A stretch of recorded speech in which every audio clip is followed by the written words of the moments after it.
So Calco, whenever you're ready, you can get started whenever. You'll notice the timer starts at negative 2.83. Normally SNW starts at negative 2.2, but when you play on ROM hacks, it changes the amount of time it takes the level to load. So Mario doesn't actually appear until a couple frames later than normal. You'll see this is the only Kaizo where you actually have to do something, or else that thwomp will kill you and you will get stuck in the intro scene. So you have to run left and hit that hidden block, or else you will continually die until you do that.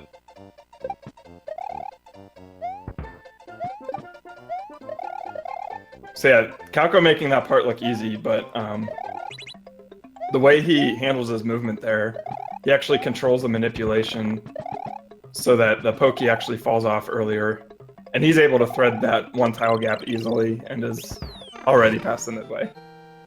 So he just died there. That is a 1-frame jump to jump off the munchers like that. So yeah, normally I think he would reset doing RTAs. I'm not sure if he would or not, but yeah, that's a 1-frame jump, 1/60th of a second. So nothing much to it, just hit the frame or don't hit the frame and he gets it there. So he scrolls there.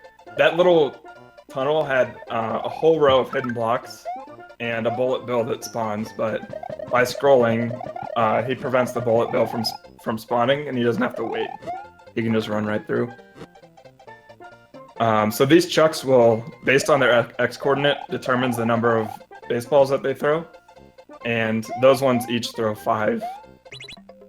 So he's just going for this right here. So now he'll have a 5-frame window as soon as this P-switch timer runs out to jump and make it into the pipe. Otherwise, he can restun the okay, he gets it there. So he can restun the P-switch and get that one up there, but to save time, and if you get better at it, it's actually even safer. You can just run out the first P-switch and make it a 5-frame window. So you can see that pipe takes you back to the beginning. And if you didn't know, if you immediately just hit the tape at the start without the P-switch, you fall after the ending fanfare. And that will kill you, so very necessary to get the P-switch there to beat the level. So this level is basically an auto-scroller. The game is not auto-scrolling in this half, but you are dependent on the coin snake, so it might as well be an auto-scroller. So he's just going to do everything that he can to make it as easy as possible without losing any time. And I'm sure he's done this a ton of times before.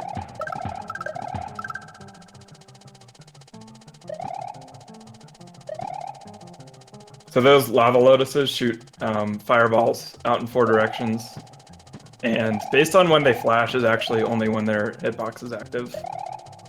So interesting manipulation there, but it seems to work.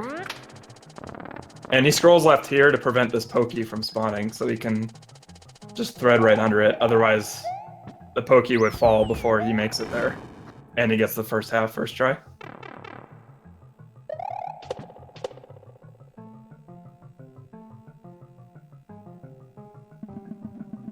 So Torpedo Ted's, for whatever reason, the Mickey Mouse hand that drops the torpedoes doesn't exist. So you don't know when the torpedoes are actually coming, unless you're actually... Well, he's played this enough, so he will know, but unless you're paying attention to when the last one shot, you won't know when the next one will come out.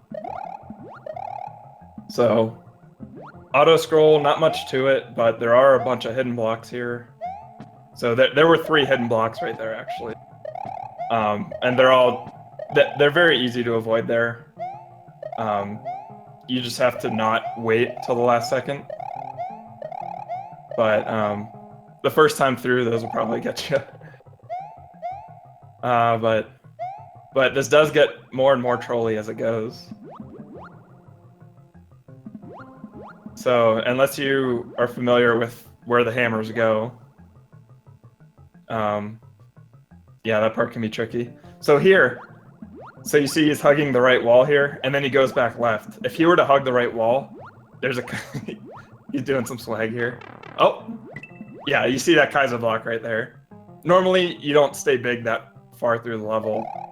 The game expects you to have died at least a couple times before making it this far.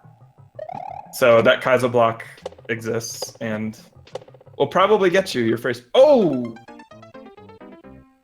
Just barely doesn't make the ending, so he's got to do that second half all over again, which...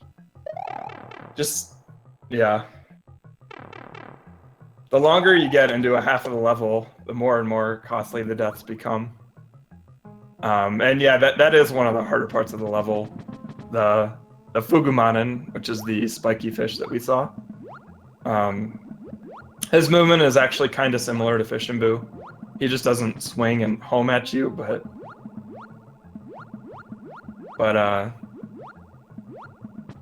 his speed and positioning based on the camera is very awkward.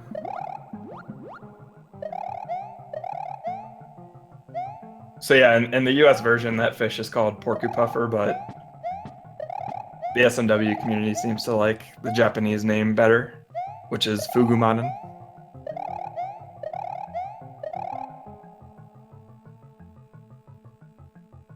And there is actually a hidden block after those two dolphins, but if you have your movement the same every time, then you'll never hit that block.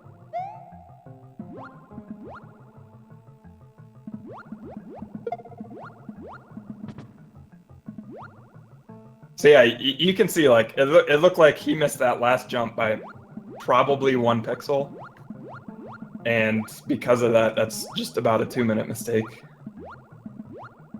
Which, those add up in this game really quickly, which is just all the more impressive his world record is. So, take 2, we'll try this again.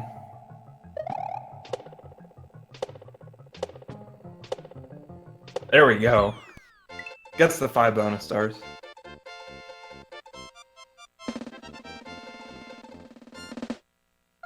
So he is actually playing on a 99 life hack. For Kaizos on the leaderboards, we don't care if you do anything to manipulate the number of lives. You can use infinite if you want.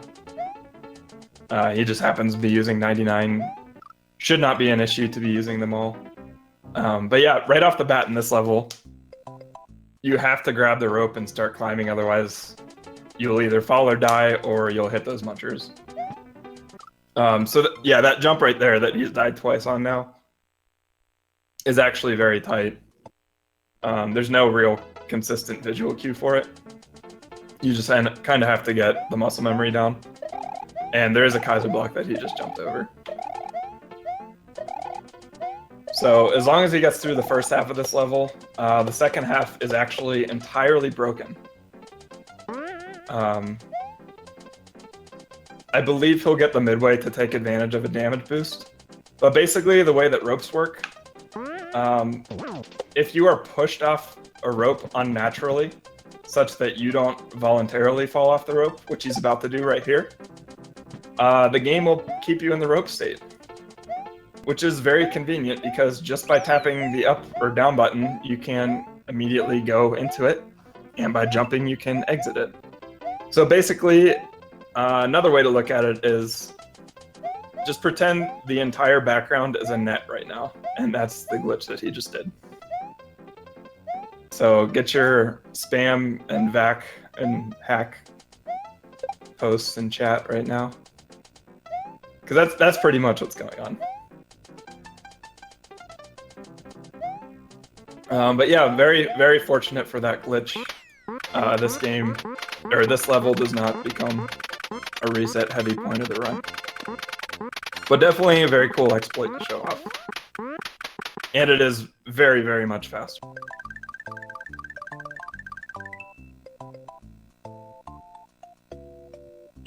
So moving on, 3 levels down, we're on to the ghost ship.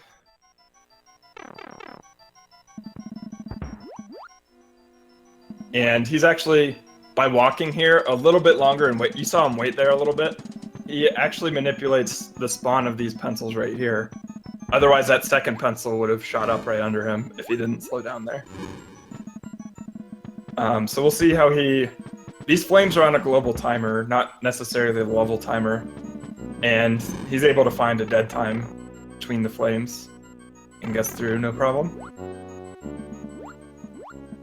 Yeah, these boo rings. In a marathon, it actually wouldn't be unsafe to reset here, because you can see these boo rings are staggered, and if after this point he dies, the boo rings will become even more and more staggered, such that if they become too far staggered, so if you die after this point about 3 or 4 times, the boo rings will actually be impossible. But in a marathon setting, he could just reset and start from the beginning of the level, since every level has a save. So yeah, Fish and Boo underwater, a lot of swimming back and forth, watching the flick of the wrists and the flame. Not always the most fun thing to control, but something you gotta deal with. And looks like he understands the movement pretty well. One last thing here.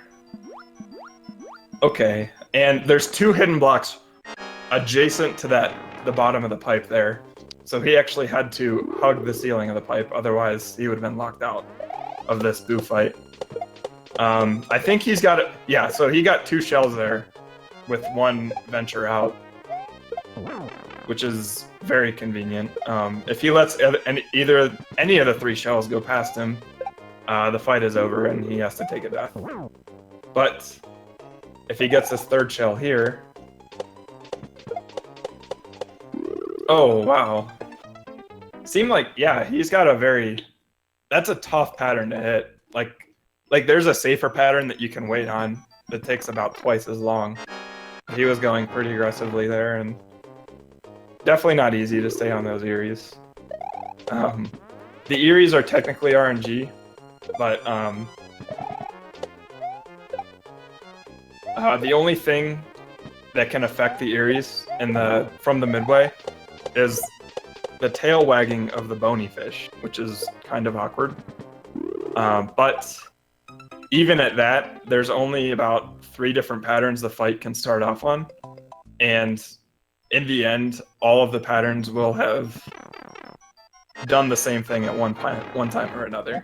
So this fight is not easy. You don't have a whole lot of space to work with on the left, and if you miss a shell, then it's over. Even if you know all the patterns, it's not an easy fight by any means.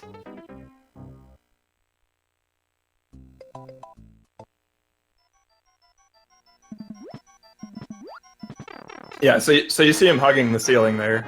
He's just trying to get lined up so he can enter the pipe without hitting a Kaizo block. Because SMW Kaizo blocks, if you're within like the Kaizo blocks themselves are 16 by 16 tiles.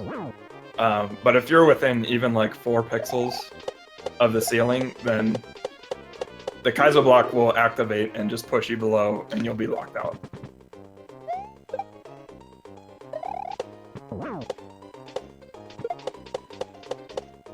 Alright, so he gets all the shells this time.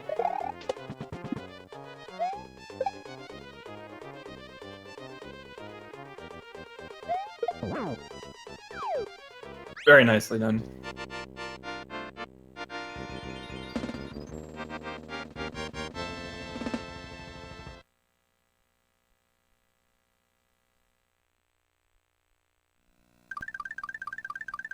So onto the road paved with fire and ice. First starting with ice. Yeah, this beginning of this level, you just wait on this platform. So there's going to be a fast-scrolling platform. Every surface, every possible solid surface to stand on in this level will be ice.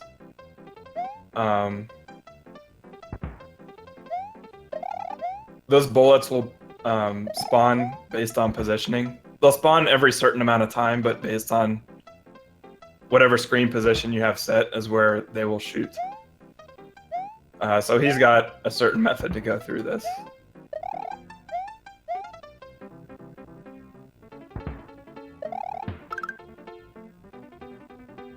And yeah, just like for a secret area in vanilla SMW, this background gets faster and faster and harder to look at. This last part, I would argue, is probably the trickiest part. Yeah, so he gets through pretty smoothly right there. And first try takes a death, no problem. That midway is absolutely worth taking a death. Dram55 actually did discover a setup where you could get a wall jump after getting the midway. So you can live and get the midway with a wall jump, but it's an extremely tricky setup because you can't build very much speed. So it's still not even guaranteed that you'll even have the window to hit the wall jump, but it is something that exists, and he has gotten it a few times.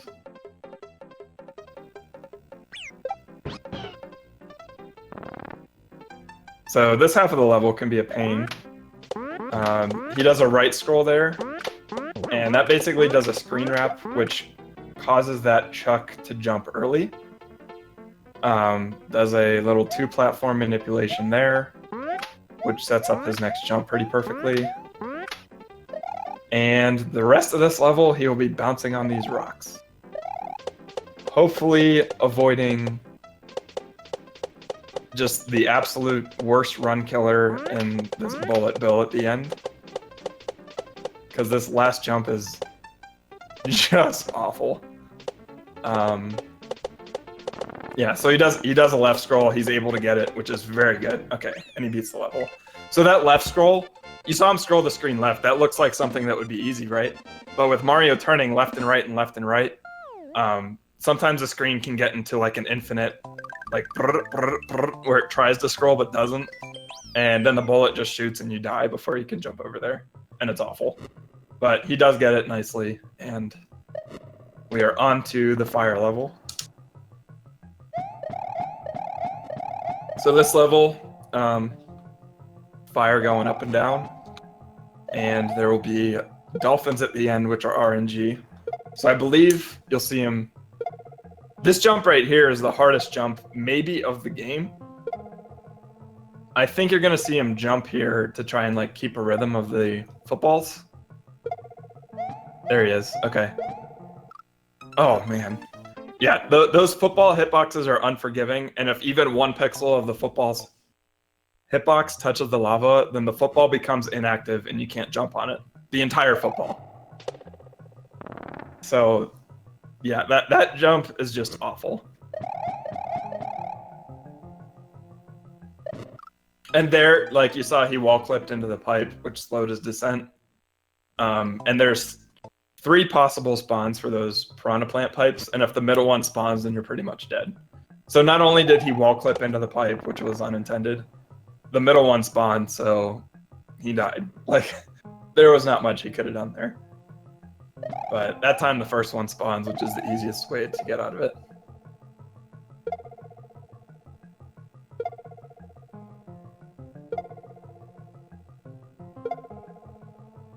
So yeah, the first cycle there is always possible, but he didn't really have an optimal kick there. Like he did right there, and there's a hidden block right there too, which just makes that jump absolutely terrible. So 2 blargs and a hidden block right there as well. This first half is just an absolute nightmare.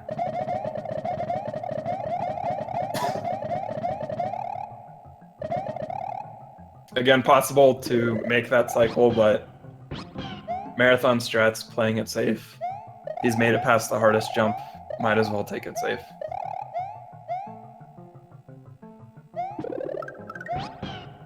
And he has to build speed on that jump down below. Otherwise, he won't make it back up to the Yoshi. You have to time that pretty well because this tunnel is actually kind of tight. And he takes an intentional death, which is very much necessary. Because so these spinies on the left, well, you couldn't see them, but they were technically on screen. They manipulate RNG, and just by holding left and not scraping platforms, he's able to manipulate. There will now be only 1 of 2 dolphin patterns that he gets at the end. Both of which I'm sure he's had lots of practice on. So this jump and grab on the same frame, and there was a hidden block right after the ice block as well. And there's a hidden block on the left side as well. So that's why he swung out right there. So stopping here, scrolling left to read the pattern. Oh man, wow. Just went a little bit too fast.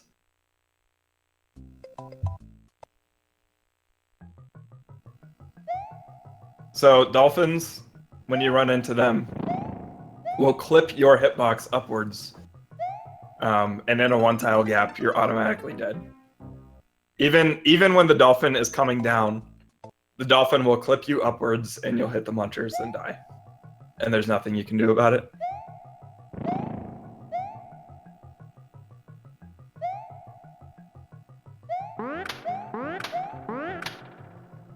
So as long as he plays this level the exact same as he does before, he should get just those 2 RNG patterns. I believe the blargs, so those lava monsters, can manipulate the RNG as well, but they do it so slowly such that you can consistently play the level the same way, and the RNG will be the same.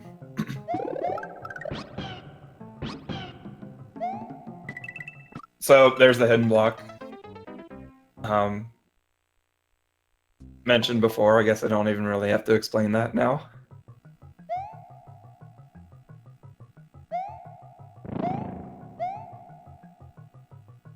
Yes, rule number 1, if there's a jump that looks easy, it's not, and there's a Kaizo block there.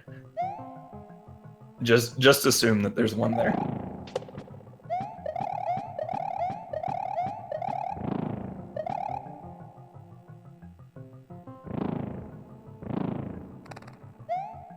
So as long as he gets a proper manipulation and is able to handle the dolphins well off the bat, he should be able to sprint through straight to the ending. So take 2 on the dolphins.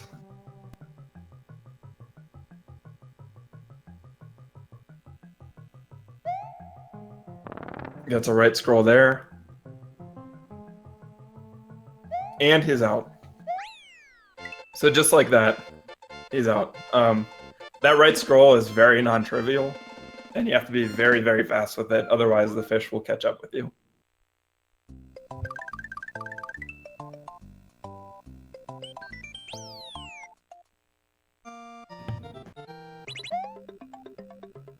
So yeah, now that fire and ice are done, we now go into full panic mode as P-Switch music will be playing this entire level.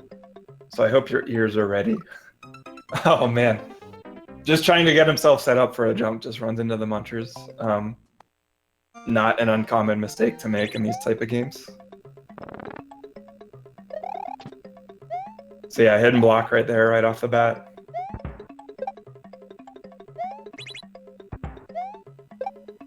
Staying right scrolled is actually faster because it spawns that spiny earlier, which saves more than the 21 frames it takes to scroll. I think there was a hidden block somewhere there. P-Switch timer is like about to run out, but it works out perfectly. Hidden block there. Boo rings here. And looks like he's good for the midway. Yeah. Okay, not doing a boo ring manipulation, so this is going to be a really interesting ending. Looks like he's probably just going to try and thread some boo rings right at the end. This is not an easy level because of the boo rings. So like I said before, boo rings will continue where they last left off, and there are more boo rings in this level. I'm sure he's making use of audio cues to let him know when the P-Switch timer is about to end. Okay, looks like he's gonna be good. There's one hidden block right after the P-Switch there. I think he's good.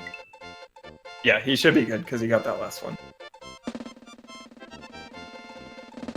So first try from the midway, which the second half I think is a lot harder than the first half. And onto Bowser's Castle, which is not the last level of the game, but I think the creator intended it to look like this was going to be the last level of the game. So he's going for a strat there that was actually faster. So if you let all 3 of those baseballs throw from the left chucks, then you don't have to wait on the second wave of them to come. Alternatively, you can just... Yeah. So he got that top left chuck to jump. Otherwise, he would have had to wait in that 1 tile tunnel right there for a baseball to throw. So this method is a little bit faster.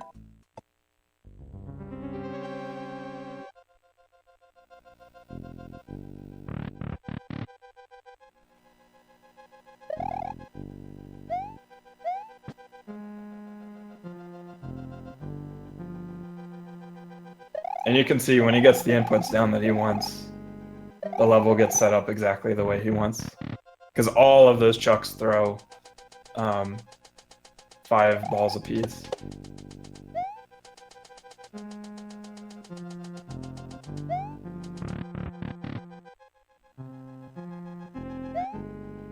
And dolphins here, these are RNG, but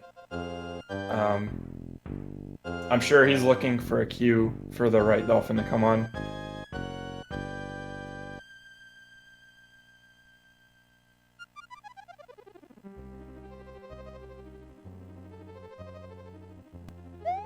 And he gets his ride. Oh, wouldn't let him get in the door. Let's see. Yep, threads the 2 ball and chains. I wouldn't recommend that for a new player, but once you're comfortable with it, it actually feels really good to thread them. And this is the 5th room. In my opinion, this is the hardest room, easiest to mess up. Oh my gosh. This room is insane. And then, just to troll you, after you got all of that done, there's a bridge that opens and pushes you down a hole right before the midway. So you better be ready once you complete that 5th room. So now we have Water Bowser with Eries. Not too hard, but something unique about this fight is that even though it's underwater, buoyancy is turned off. So when you throw a Mecha Koopa, they won't behave like an underwater item. They'll just behave like they're not in water at all. Very nice phase 1. It's easy to mess up because if you hit a Mecha Koopa just a little bit too high,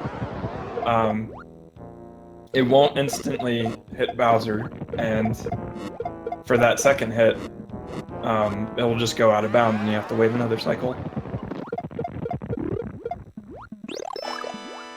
So, many of you just saw the fight that he did in 95 no cape, but this one's gonna be a little different as far as all the setups go. We'll see if he tries to go for a ball skip. So, if he hits Bowser right as he stuns, right there. Okay, he got a ball skip, which is very hard to do in this fight. So instead of throwing a second ball here, he's gonna stop and throw more Mecha Koopas, which very, very, very impressive phase 1s and 2s from Calco.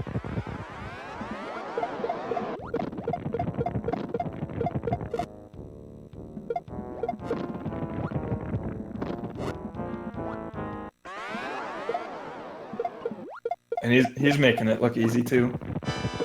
So right there gets the insta hit. Should be 5 bounces and stops. Flawless fight. That is absolutely incredible. That fight is not easy. He made it look way too easy. I have not seen anyone do a fight that perfectly underwater as what you guys just saw right now.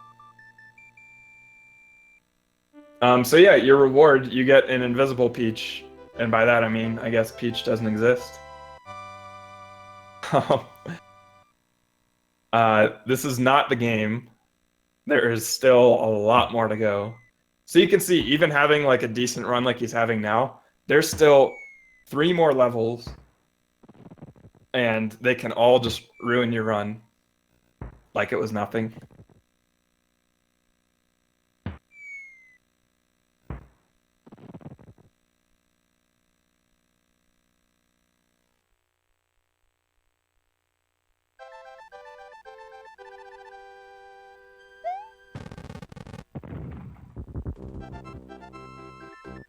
Well, she was saved, but she was taken again.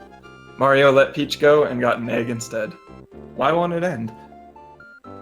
So just your little, like, troll message that, hey, you're not done with the game.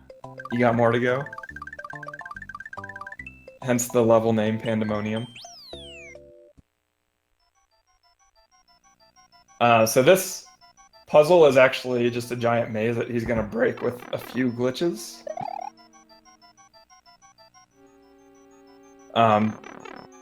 So first thing you want to do is make it to that bottom left pipe.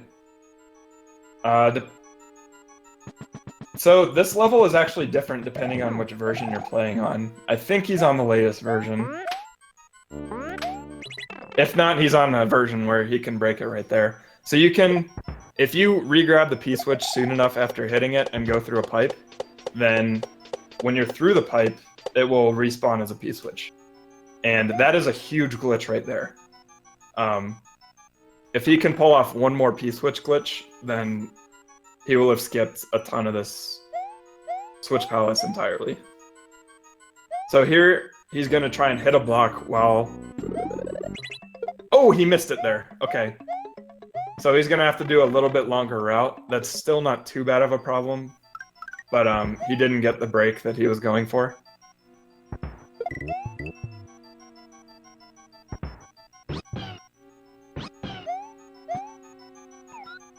So instead of having a P-switch there, a P-switch and a Yoshi, which he could have went to the end right there had he had both, he's going to have to go up here with Yoshi,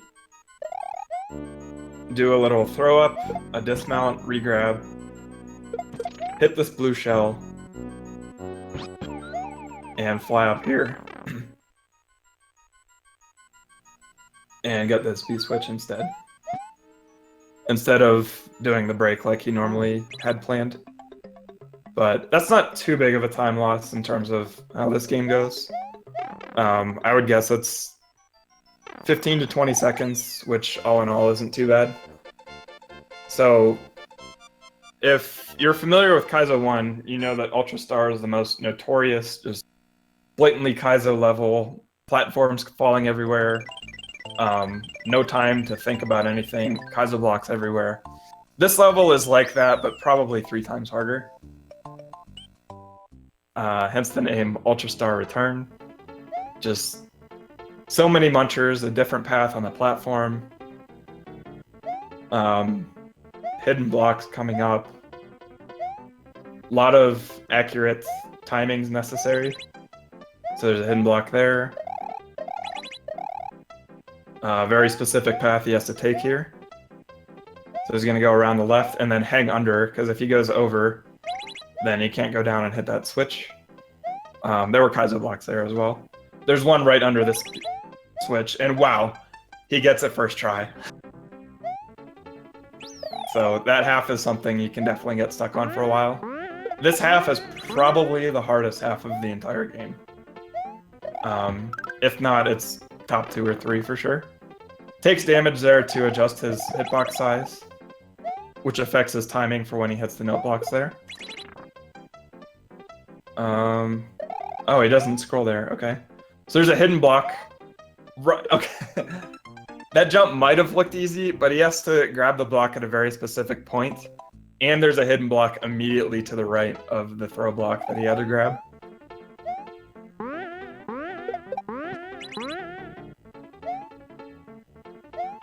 So, spin jump in the Santa Claus. And his timing determines where he is on that platform, too. So, for example, if he's further right on that platform, the Koopa is going to spawn with the shell earlier, which determines what time he has to jump to hit the shell. So, very important that you keep all of your positioning very consistent. And here's the infamous Yoshi and throw block juggle. You can't let them touch or it's over, because Yoshi will eat throw block, but that was a very good juggle.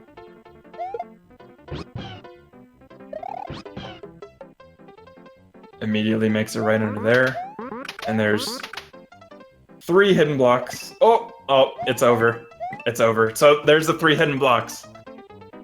You have to thread it through diagonally. I'm kind of glad he hit it, but it's also very awful because those hidden blocks are just terrible. But at least you got to see where they are, and yeah. I'll just let that speak for itself. Not fun at all. Could you even imagine being on world record pace and then you just hit those blocks? Because I'm sure that's happened a few times.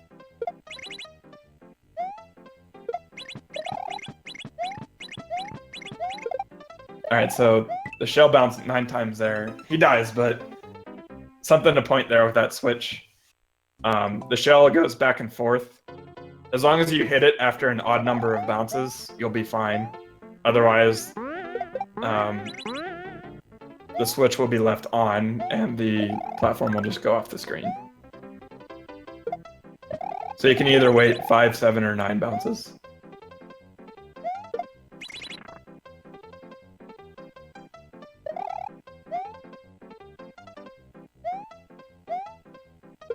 Yeah, he hasn't hit that Kaizo block, but it's in the absolute trolliest spot, which just makes that jump extremely difficult.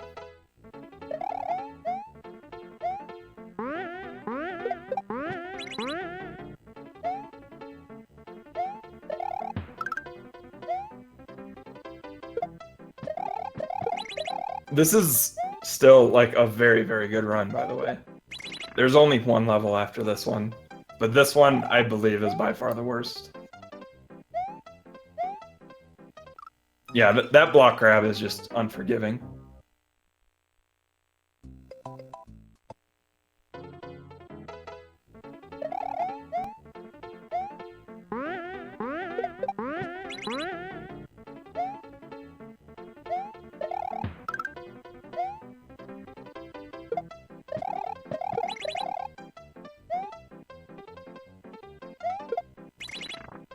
My guess on this level is it would take somewhere around 300 lives for an average Kaizo runner to beat this the first time. And you can see across the entire game so far, he's lost about 21 lives is what it looks like. I don't know if he got any extra lives anywhere, but seems like the death count's at 21, which is not bad at all.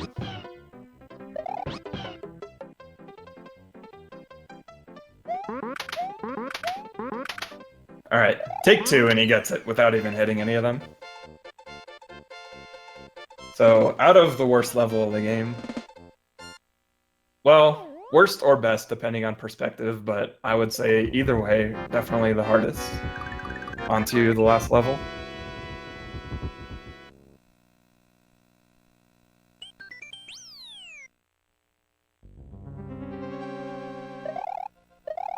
So right off the bat, it's a fortress level, but there's no Yoshi cutscene. So, unless you're ready to go,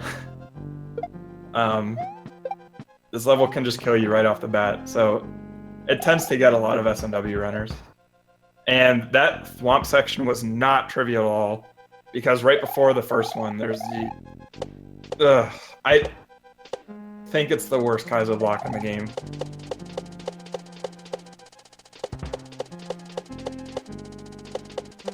But anyway, he seems to be beasting this so far. There's one really obnoxious jump remaining.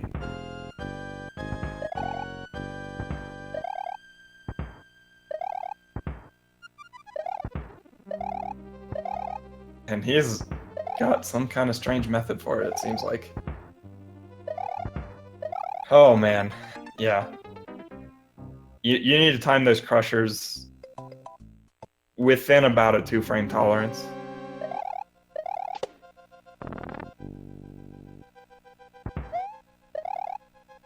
Two-frame tolerance with good mid-air control and proper speed built up in height. So it's more than just timing a 2-frame input. It's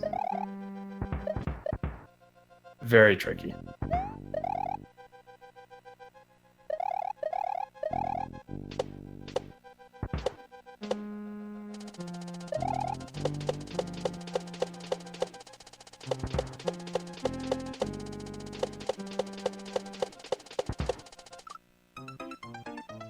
Oh man, those saws aren't too bad, but I mean, if you're nervous or after taking a death like he just took, it's very hard to stay focused on something like that. Like they're not entirely input dependent, but they are speed dependent, which requires constant adjustment of inputs. He's just beasting that swamp section because that is not easy at all.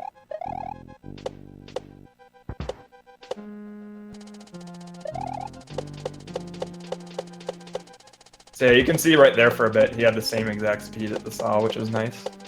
But here he has to like kind of adjust it as the saw falls down. This method is very interesting.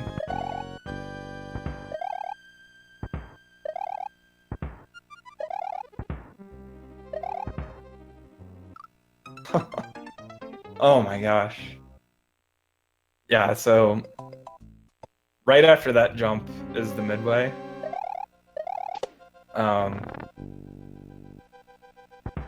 And of course that jump is definitely the hardest of this level. It's harder than most jumps in most Kaizo levels.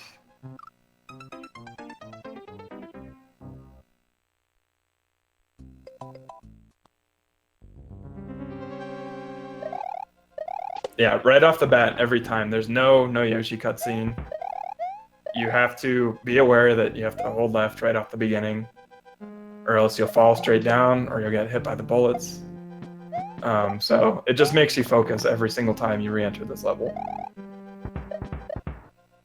Yeah, apparently he's got a nice setup right there, so he's pretty consistent.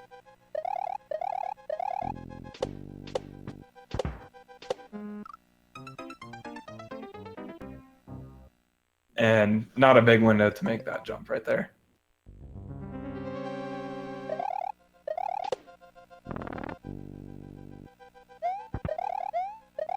Oh, I should point out, so he scrolls right there and runs all the way up to the spike.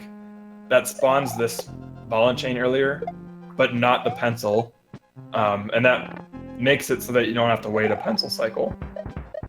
Because otherwise, without a screen scroll, no matter what, you'll have to wait for the ball and chain to go all the way around, so it's significantly faster to scroll.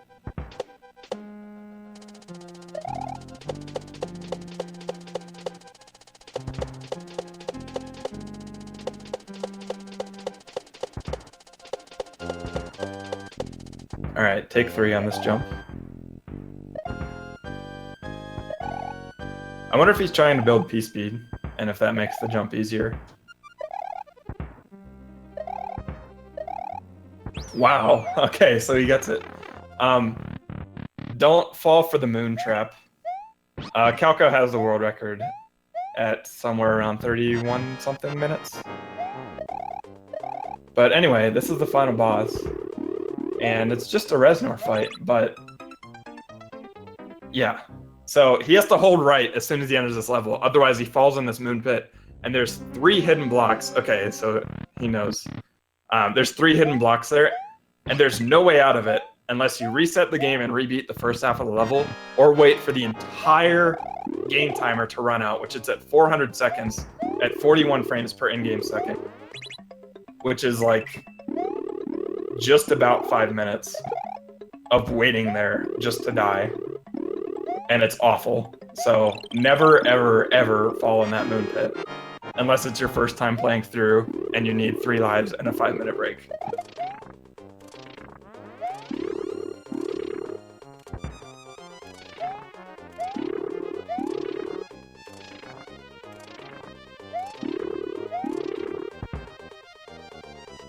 So yeah, every cycle that the spikes go down and the lava comes up, the Reznors are offset just a little bit.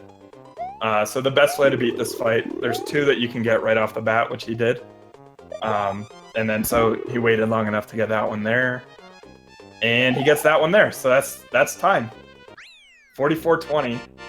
Very, very nice run, Calco. 50 minutes is a very aggressive estimate for this game.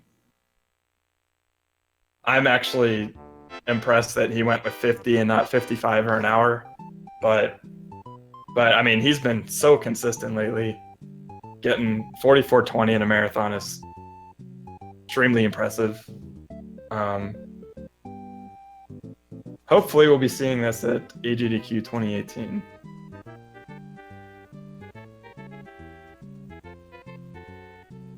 But Calco did nothing but impress right there, as he normally does.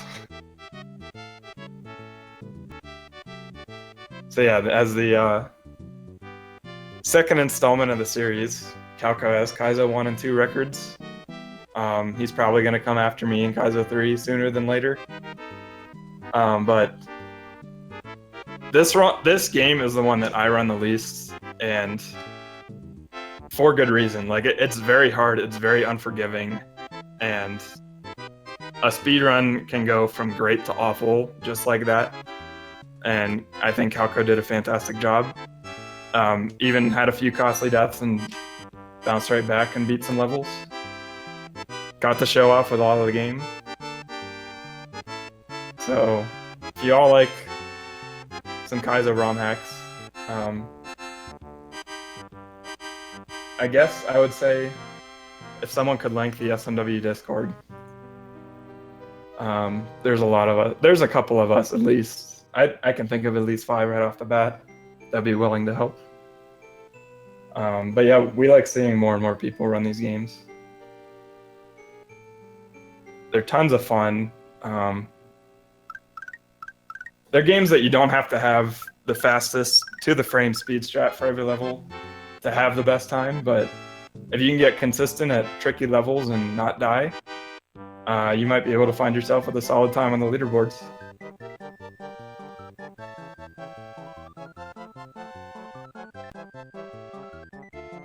All right, thank you again, calco2 for 95 exit and Kaizo2, and thank you again, Dots and Dode, for the amazing commentary.